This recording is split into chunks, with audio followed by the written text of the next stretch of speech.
Hey guys, welcome back. It's me, Devaraj, and I'm talking a little bit more today about bioenergetics. In fact, I'm going to answer a question. I had a really interesting question from a guy, I think he's in Germany.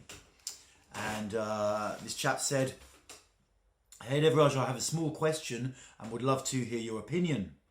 When I'm doing body therapy exercises like bioenergetics or yoga, I tend to consciously hold my breath and let my body make intuitive movements. You often say that it's very important to breathe deeply during exercises, so I am curious what you think about this. Is it maybe unhealthy or dangerous? I got it from Kriya yoga, but here the breath is restricted while sitting and focusing." And I put that down.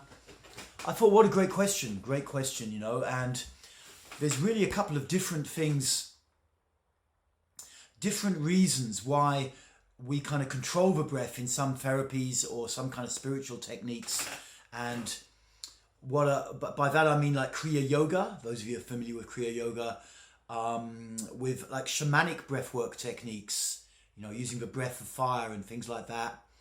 And also those of you who are fans of Wim Hof, the Iceman over in Holland, in Amsterdam. He's a chap who works with very cold water and cold situations, and he teaches people a breath technique, you know, which involves holding the breath at times. So you have a lot of breath techniques around, some using the nose, some using the mouth, which kind of restrict the breathing, and they pump energy, so to speak, into the body. You know, if you've ever done some shamanic dance, you might have learned the breath of fire, which goes something like 2 sharp in-breaths through the nose and a more relaxed out-breath through the mouth. Goes a bit like... In Kriya yoga, you'll encounter all sorts of different breath techniques. In Kundalini yoga also, you know, and they serve 2 functions. Some are trying to do both, or some are trying to do one or the other. One function that they can have is to try and create such a charge of energy in the body that it actually breaks up some holding around the diaphragm, around here, and that you start to get some kind of spontaneous catharsis. This is one aspect that can come out when you're working with the breath like this. But more commonly, what they're trying to do is actually to take you into a slightly altered state of consciousness, to bring your awareness a bit out of the body in a sense and into an altered state. This is very much how I see like the Wim Hof technique, and certainly with a lot of shamanic breath work, there's an absolute intention to take you more out of the body into like a kind of cosmic or archetypal realm where maybe you work with power animals or this kind of thing. And there's nothing wrong with any of that stuff. But personally, I'm working more, the idea is that you stay in the body and really feel what's going on. You know, I don't do anywhere near as much cold training as Wim Hof, and I certainly wouldn't want to spend as much time underwater as he does. That would be super challenging for me. I do cold training and do wander around in sub-zero temperatures in single layer and stuff like that, and get into that kind of thing, most definitely. But, you know, he's really a master of that stuff. But as I see his technique, it does take you a bit out of the body. It does take you a bit out of the body. And when I'm doing cold training, I'm more interested to really be inside the body. I'm not trying to bring someone or myself into like an altered state of consciousness. You know, I'm just trying to bring you right into the belly, basically. When you do cold training, you need to be in the belly. That's for me, that's the way I do it, because then there is heat and energy there, and you have to stay there and not go too much into your head. So perhaps I'm drifting off a little bit from the core of what I'm trying to say, but essentially there's, you know, you can use these altered breathing techniques which pump energy into your system, and they may create some spontaneous movement and catharsis, and that can be totally valid therapeutically. And you may also use those kind of techniques to come out of your body a bit and enter a different realm. Nothing wrong with that either. But in bioenergetics, the way I teach it, I'm generally far more interested to really get people in the body, solid, present, grounded, connected to the earth, really, really feeling what's going on, really, really feeling, really, really present in a situation. Because the more present you get, you know, the more awareness that you have, then the more you can really be with people, the more you can really be with yourself, the more that you can really be in situations and guide them in a good way. You know, there's a danger when you get used to doing shamanic stuff or stuff that takes you out of the body.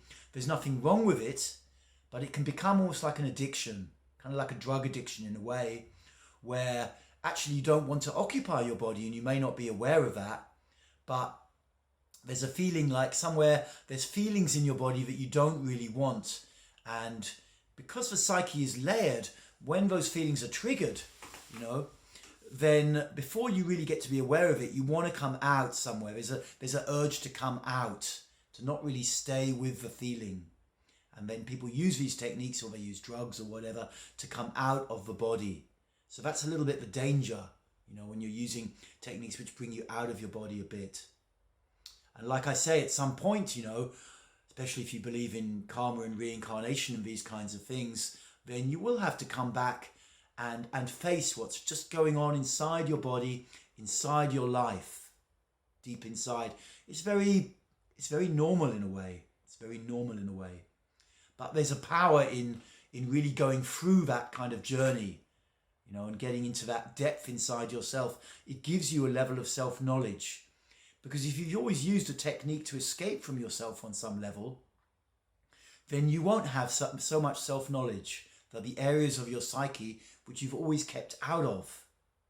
And over time, what we want to do really ideally, as I see things, is to occupy our bodies more and more, be more and more present in the moment. It's like that's the primary gateway inside.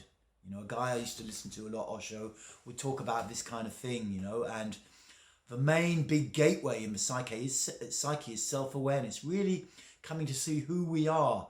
You know, in your 20s and your 30s, certainly in my 20s and 30s, I did a lot of escaping. Drugs, alcohol, avoiding left, right and centre. Didn't have phones so much in those days, but certainly I'd been well into that if we did. And, you know, and avoiding and escaping. And at some point in my late 30s, you know, it took me a while. I thought, hey, what am I escaping from? How about coming back and going in? So I hope this clears these things up a little bit. You know, there's nothing wrong with some of these techniques at all. And, you know, you can also use them as well in conjunction with bioenergetics. But I do recommend that if you're using techniques which take you out of the body, you also spend time using techniques which try to bring you more into the body, just to make sure you're not avoiding something through going out, you know. And, you know, with bioenergetics, there's also different strands of it as well. You know, I'll be introducing some more stuff soon where we'll look at really putting the body under stress to the point of near kind of where it starts to spasm out and let go. I mean, we've done some exercises like that in the series already. You know, it's kind of vibrating arch position and several different stress postures where you take them right to the edge and you get the vibration to go. But with those kind of postures, you don't need to alter your breathing, or rather, when you do alter it, you're actually just breathing more deeply and fully, you know. It's not that you're trying to use up a hyper quick breath or create some hyperventilation or something like that. Okay, so this has possibly been a slightly more meandering talk than I intended to answer this question, but I hope it's been useful for you. You know, if you're using, you know, drugs spiritually, if you're using breath techniques spiritually, it's okay, but I really recommend you also spend time really feeling your body and slowly opening your body. Okay, guys, I wish you good luck with your practice, and remember to keep going with it. So many people give up and back out at the slightest little drama. You don't want to be one of those guys. You want to be the one that keeps going. Solid. Speak to you later.